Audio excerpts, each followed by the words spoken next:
the hip, hop, the hip, the hip to the hip, hip hop. You don't stop the rockin' to the bang bang. When you say up, jump the boogie to the rhythm of the boogie to beat. Now what you hear is not a test. I'm rapping to the beat.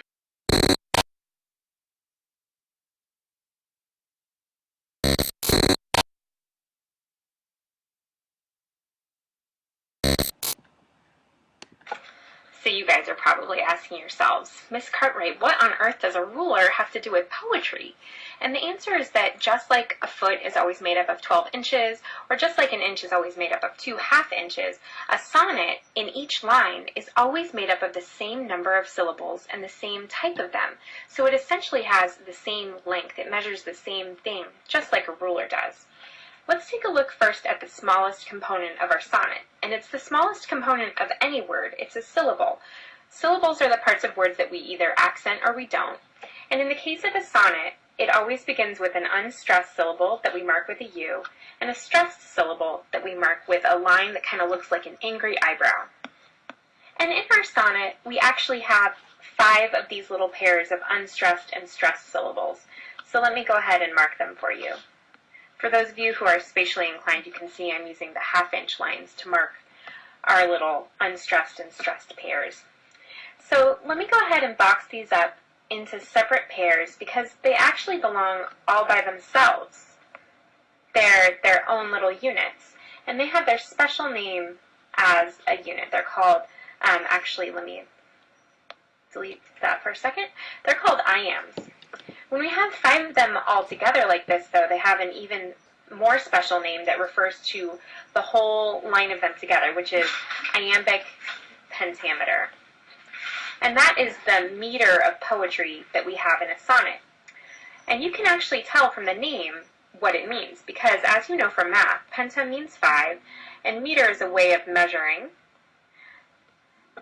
And now you know that an iamb is one of these little pairs of unstressed and stressed syllables. Thanks.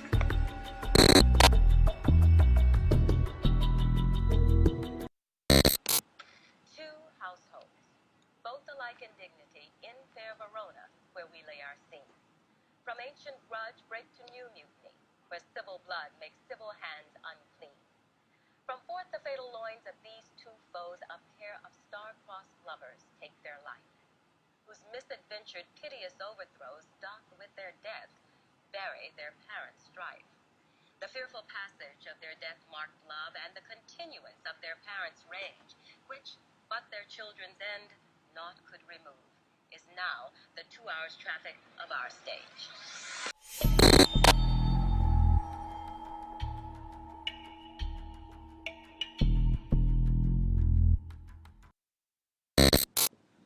Okay, ladies, so in this video we're going to take a look at the whole structure of the sonnet, in particular at the rhyme scheme, and how the rhyme scheme relates to the meaning of the poem. So you probably noticed in class today that the lines seem to rhyme every other one with each other. So you'll notice when we look at this first line, dignity, that rhymes with the second line, mutiny, the third line. The second line, scene, rhymes with the fourth line, unclean. When we're marking poetry, we try to use a convention so that each line can be marked similarly. So dignity, that rhyme becomes called rhyme A. Scene is a new rhyme, so it gets its own letter B. Mutiny rhymes with dignity, so that gets an A as well. And scene and unclean both rhyme, so they get their same letter B. So then we have that A-B rhyme pattern. In the next stanza, we introduce some new rhymes, so you can see that the stanza starts with the rhyme word foes. So that becomes C. Life is next. You can hear my little dog. She's having fun over there. That's called rhyme D. Overthrows rhymes with foes. And then we have strife again. That's also D. So at this point, you can probably predict what's coming in our next stanza, which is going to be a new rhyme, love, E, followed by another new rhyme, rage, F. Remove, which is a slant rhyme, it's a close rhyme. It visually looks like love, so we'll also call that E. And then stage rhymes with rage, F. In these last 2 lines, this is where something kind of funky happens, which is that they rhyme with each other, attend and mend. So we go to G and G there. So what's really cool about this rhyme scheme is you can actually see that the rhyme scheme divides the poem up for us, right? We end up with these 4 groups, 3 quatrains, or groups of 4 lines. So this is called quatrain 1,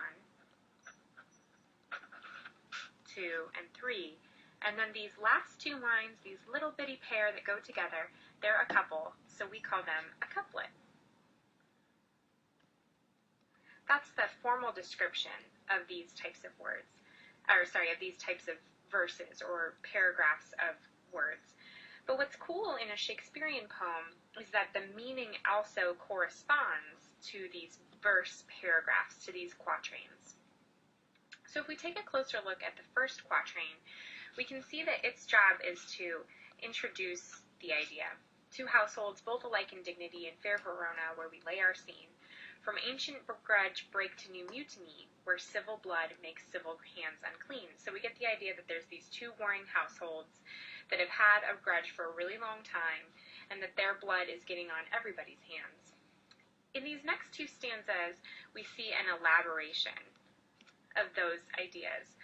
From forth the fatal loins of these 2 foes, a pair of star-crossed lovers take their life, whose misadventured piteous overthrows doth with their death bury their parents' strife. So we get an elaboration of this ancient grudge. It's not just the 2 families, it's the 2 lovers, but they're going to bring an end to their parents' strife. In the third quatrain, we get a further elaboration of the idea, the fearful passage of their death-marked love, and the continuance of their parents' rage, which but their children's end naught could remove, is now the 2 hours traffic of our stage. So we get this idea that the children's death is going to wrap up the parents' struggle, and that it's now going to be on our stage. In these last 2 lines, we get what's called the key of the sonnet. It unravels the meaning of the entire stanza, or the entire sonnet. It says, "The which if you with patient ears attend, what here shall miss, our toil shall strive to mend." So this is pretty funny because what the chorus is saying in the prologue is that, hey, if you didn't catch anything that we just said, we're going to share it with you in the play.